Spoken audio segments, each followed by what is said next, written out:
آپ کے محبوب قائد امام ابن تیمیہ نے اپنی کتاب اقتداء صراط مستقیم میرے میں محبوب قائد، اچھا، اقتداء صراط مستقیم میں لکھا ہے کہ میلاد منانا اگرچہ بدعت ہے لیکن اس پر ثواب ملے گا، اور شاید اسی حوالے سے آپ کی شیخ زبیر الزئی رحمہ اللہ سے بھی کوئی فون کال ریکارڈڈ موجود ہے 2009 یا 10 میں۔ جی یہ ہماری محبوبیت سے وہ نکلے اسی وجہ سے تھے۔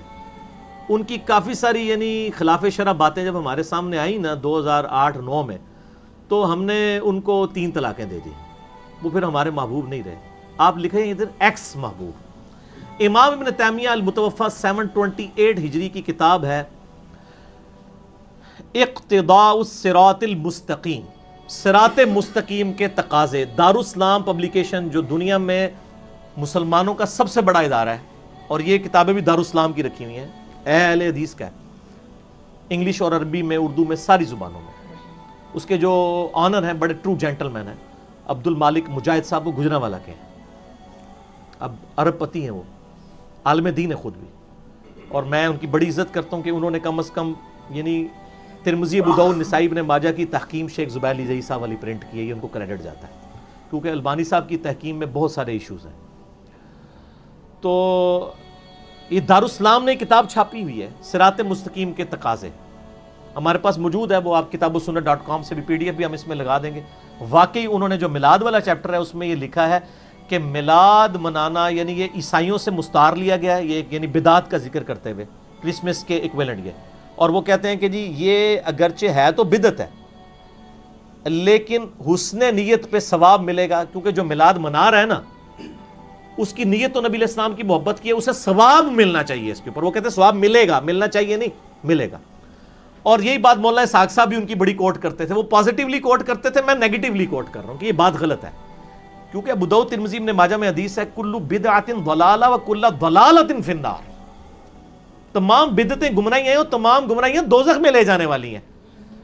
آپ بدعت بھی ڈکلیئر کریں اسے، اور بدعت حسنہ نہیں کہہ رہے، وہ بدعت سیئہ کہہ رہے ہیں، بری بدعت، یعنی میں وہ والی ٹرم کر رہا ہوں جو یوز ہوتی ہے، ہم تو اس کو نہیں مانتے۔ بہرحال تو جب نبی علیہ السلام کہہ رہے ہیں بدعت دوزخ میں لے جانے والی ہے اور آپ اس پہ ثواب کی، پھر تو اس پہ میرا بھی ایڈ کر لیں، میں امام ابن تیمیہ کو الزامی جواب دیتے ہوئے اینٹی وینم اور پھکی کے طور پہ کہتا ہوں کہ پھر تو محرم کے اندر ماتم کرنا بھی ہے تو بدعت، لیکن اہل بیت کی محبت میں ثواب ملے گا، کیونکہ اہل بیت کی محبت و ایمان کا حصہ ہے۔ صحیح مسلم میں حدیث ہے 240، علی سے محبت نہیں رکھے گا مگر مؤمن، علی سے بغض نہیں رکھے گا مگر منافق۔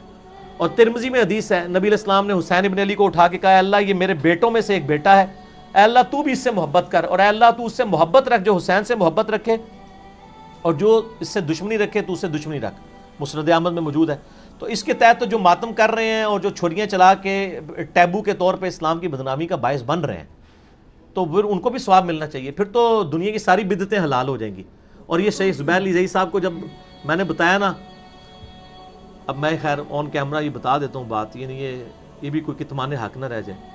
شیخ زبیر صاحب نے ایک مضمون لکھا تھا، کیا امام ابن تیمیہ اہل سنت ہے؟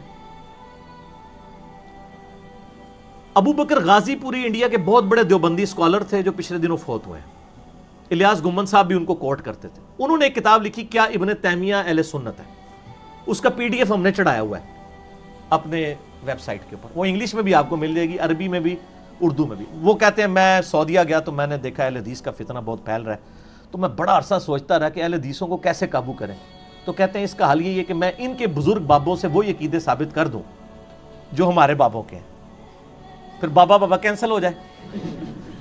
پتر تو کیوں فیل ہویا؟ ابا جی تہاڈے دوست دا منڈا بھی فیل ہو گیا ہے، یہ جواب۔ بیٹا تو کیوں فیل ہوا؟ ابا جی آپ کے دوست کا بیٹا بھی فیل ہو گیا، تو میں بھی اس کے ساتھ ہی تھا، میں نے بھی فیل ہونا۔ مناظروں کے شروع میں وہ شرط بھی رکھتے ہیں نا کہ اگر آپ نے ہمارے بزرگوں کی کوئی گستاخی دکھائی اور اسی طرح کی ہم نے آپ کے بزرگوں کی دکھا دی تو دونوں برابر ہیں۔ نہ سر برابر پہلے ہوتے سن، جب تک یہ عرض کیا ہے میدان میں نہیں آیا تھا کہ نہ میں وہابی نہ میں بھابی، میں ہوں مسلم علمی کتابی، تو وہ کینسل کر دیتا۔ تو میں نے شیخ صاحب سے کہا کہ آپ نے اس کتاب کے جواب میں ایک مضمون لکھا ہے الحدیث رسالہ میں، کہتے ہیں ہاں، تو میں نے کہا وہ آپ نے جواب تو اس کتاب کا دیا ہی نہیں ہے۔ اچھا اب اس سے بڑی حیران کن بات، کہتے ہیں میں نے جواب تو دیا ہے نا، میں نے بتایا کہ جی دیوبندی جن کو بزرگ مانتے ہیں نا، وہ بھی امام ابن تیمیہ کو اہل سنت مانتے تھے، یعنی ابن حجر اسقلانی اور ملا علی قاری، یہ سب لوگ۔ میں نے کہا شیخ صاحب ابو بکر غازی پوری نے اس کتاب میں سنگین چیزیں ابن تیمیہ کی ہائی لائٹ کی ہیں جو اہل حدیث کے ہاں اسٹیبلش بدعتیں اور گمراہ کن اور بعض مشرکانہ عقائد سمجھے جاتے ہیں۔ سماع موتا کا عقیدہ ہو گیا، اور اس کے علاوہ ناسبیت پائی جاتی تھی، وہ چیزیں انہوں نے ہائی لائٹ کی، وہ آپ کتاب پڑھ لیں۔ میں نے کہا شیخ صاحب اللہ کو جان دینی ہے، مجھے ایمانداری سے بتائیں آپ نے ابو بکر غازی پوری کی وہ کتاب پڑھی ہے جس کا جواب آپ نے لکھا ہے؟ کہتے ہیں علی بھائی میں نے کتاب نہیں پڑھی۔ انا للہ و انا الیہ راجعون۔ یہ میری 1 to 1 ان سے کنورسیشن ہوئی۔ میں نے کہا آپ نے کتاب ہی نہیں پڑھی ہو، آپ نے اس کتاب کے خلاف جواب لکھ دیا، اور جواب اس میں جو اعتراضات ہے وہ نہیں دیا۔ جس طرح میرے خلاف کلپ چڑھتے ہیں نا، ایران کے ٹکڑوں پہ پلنے والا، فلانوں کا ایجنٹ، فلانوں کے ایجنسیوں کا ایجنٹ، یہ وہی والا کام۔ میں نے کہا شیخ صاحب وہ کتاب پڑھیں، اس میں تو بڑی عجیب و غریب چیزیں ہیں، ان میں سے ایک چیز میں نے ان کو یہ بتائی۔ وہ شیخ صاحب کا شام کو فون آیا، مجھے کہتے ہیں علی بھائی یہ ابن تیمیہ کو تو میں پہلے ہی جو ہے نا امام نہیں مانتا تھا، یہ حافظ ابن تیمیہ ہے، یہ تو میں عام مولوی مانتا ہوں، اس نے تو ساری بدعتیں حلال کر دی ہیں۔ پھر میں نے کہا اس کے آگے انہوں نے لکھا ہے عبداللہ بن عمر کو بدعتی ڈکلیئر کیا ہے۔ عبداللہ بن عمر صحیح بخاری میں 10 حدیثیں آتی ہیں کہ جن جن جگہوں پہ نبی اسلام نے سفر حج میں نماز پڑھی وہ اپنی سواری روک کے وہاں نماز پڑھتے تھے۔ مسند احمد میں تو یہاں تک آتا ہے وہاں پیشاب بھی کرتے تھے جہاں آپ نے کیا، محبت میں۔ تو ابن عمر نے کہا یہ چیزیں ابو بکر، عمر، عثمان و علی سے ثابت نہیں ہیں۔ ابن تیمیہ نے کہا لہٰذا یہ بدعتیں ہیں اور یہ گمراہیاں دوزخ میں لے جانے والی ہیں، یہ بدعت کی پیروی ہے یہ کام کرنا۔ ابن عمر کو بدعتی کہا تو شیخ زبیر صاحب نے کہا انا للہ و انا الیہ راجعون۔ اور یہ بات جو ہے نا ابن عمر کو بدعتی کہنے والی، یہ آڈیو ریکارڈنگ میں میری 40 منٹ کی کال موجود ہے۔ شیخ زبیر صاحب نے کلیئر کٹ کہا کہ ہم ابن تیمیہ سے اعلان برات کرتے ہیں اس کے ان عقیدوں کے اوپر۔ باقی چیزیں تو اچھی بات تو کسی سے بھی لے سکتے ہیں، آپ شیطان سے بھی لے سکتے ہیں۔ آیت الکرسی کا وظیفہ نہیں لیا، 2311 نمبر حدیث، انسانی شکل میں آ کے آیت الکرسی کا وظیفہ بتایا تھا ابو ہریرہ رضی اللہ تعالیٰ عنہ علیہ السلام کو۔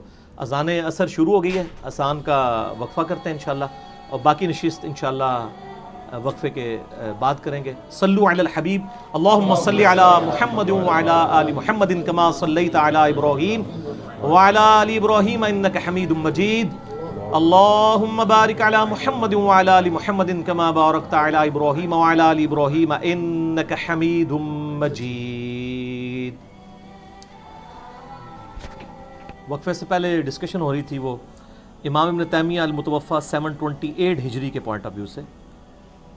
تو جو آپ نے کہا جی میرے محبوب کا ہے، تو وہ میں نے اپنی محبوبیت سے ان کو نکالا اس لیے تھا جب مجھے سمجھ آئی کہ کتاب و سنت کی دعوت دینے کے لیے یہ ضروری ہے کہ بابوں سے دستبردار ہونا پڑے گا، اور بیسیکلی یہی اقتدا صراط مستقیم والی عبارت ہی مجھے ایک بریلوی بھائی نے پیش کی۔ ان کا جی آپ کے تو امام یہ لکھ کے گئے۔ میں نے کہا یار ہمارے امام کا کیا لینا دینا، ہمارے تو امام محمد رسول اللہ صلی اللہ علیہ وآلہ وسلم، ہمیں کسی کی کوئی دھونس نہ لگایا کرے، اور اب تو بالکل نہ لگایا کرے۔ کیوں؟ کیونکہ نہ میں وہابی، نہ میں بابی، میں ہوں مسلم علمی کتابی۔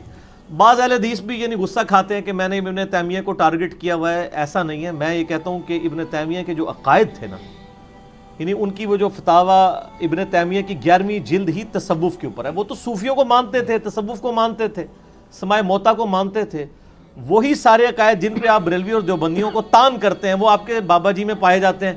ان کو آپ شیخ الاسلام کہتے ہیں، رحمہ اللہ کہتے ہیں، امام الموحدین کہتے ہیں، آپ بھی سعودیہ والے بھی۔ اور آپ کو یاد ہوگا کہ پیر عرفان قادری صاحب جو ہیں وہ بکی والے مناظر بریلویوں کے، ان کی تو ایک ویڈیو چڑھی ہے کہ ہمارا مناظرہ کروا لیں، خانہ کعبے کے اندر کروائیں، امام کعبہ سے کروا لیں، کسی اہل حدیث مفتی سے کرا لیں، مفتی اعظم سعودیہ سے، جو ہار جائے نا اس کی گردن وہیں پہ اتار دی جائے۔ ہم اپنے سارے عقیدے ان کے بابوں کی کتابوں سے ثابت کریں گے۔ تو مجھے کئی لوگوں نے پوچھا، میں نے کہا جی وہ عرفان صاحب تو بچ جائیں گے، عرفان مشہدی صاحب، کوئی توڑا ایک مفتی جڑا نا قربانی دا وغیرہ بن جائے گا، اس واسطے نہ کرو۔ بابوں سے دستبردار ہوں۔ نبی صلی اللہ علیہ وآلہ وسلم نے کتاب و سنت امت کے لیے چھوڑی ہے، آپ صلی اللہ علیہ وآلہ وسلم کے مبارک قدموں تک پہنچے۔ بابوں پہ رہیں گے تو پھر سارے فرقوں کے پاس یہی بہانہ ہے۔ اس لیے آپ دیکھیں مناظروں سے پہلے وہ کہتے ہیں کہ بتاؤ تمہارا ابا کون ہے، تاکہ جب آپ ہمارے ابے کی غلطی نکالو تو ہم آپ کو آپ کے ابے کی اسی لیول کی غلطی نکال کے تو برابر کر دیں گے۔ حالانکہ ہونا چاہیے کہ دونوں ہی فارغ ہو جائیں گے، یہ نہیں کہتے وہ وہ پنڈی والے ایک مفتی صاحب اور جو لال رومال والے سعودیہ والے ہیں، ان کے جو بڑے بھائی کے درمیان مناظرہ ہوا ہے، رکھا ہوا ہے، اس میں انہوں نے یہی تو طے کیا تھا کہ اگر ہمارے کسی بزرگ کی عبارت ایسی نکلی جو گستاخانہ ہے، اس کے مقابلے پہ آپ نے ہمارے بزرگ کی، یعنی اپنے بزرگ کی، ہم نے آپ کے بزرگ کی نکالی، آپ نے ہمارے کی نکال دی، تو برابر ہو جائے گا۔ حالانکہ ہونا چاہیے تھا دونوں سے دستبردار ہو۔